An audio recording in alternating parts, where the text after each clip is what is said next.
কথা বলবেন। যদি সেখানে পুলিশ না যায়, পুলিশ ব্যবস্থা না নেয়, তাহলে আপনারা আমাদের বিরুদ্ধে কথা বলেন।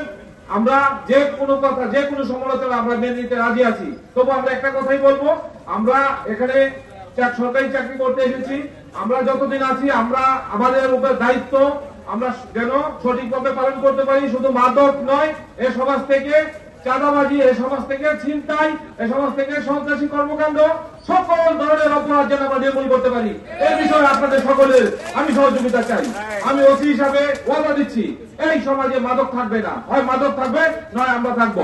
আপনাদের সাথে আমরা কথা দিচ্ছি, মাদক থাকবে না, এখানে ছিনতাইকারী থাকবে না। আমরা প্রতিদিনই 10 থেকে 20 জন কিন্তু আমরা গ্রেফতার করতেছি। আমি এখানে 6 মাসে অধিক হয়েছে এখানে এসেছি।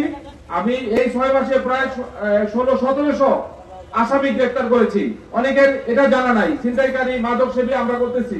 তবে আপনাদের সহযোগিতা আরো বেশি ভাবে চাই। আপনারা যেহেতু আগে আসছেন, আমি আশা করি মাদক সেবী থাকবে না। কারণ সৎ লোকের সামনে অসৎ লোক দাঁড়ায় থাকতে পারে না, এটা কোনোদিনই সম্ভব না। অতএব তারা থাকতে পারবে না।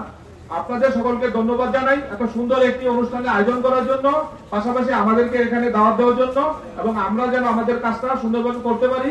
আমাদের স্যার আছে, স্যারের দিক নির্দেশনায় আমরা শুধু এই শান্তিনগর না, এই পল্টন থানা থেকে আমরা মাদক নির্মূল করব। সবাই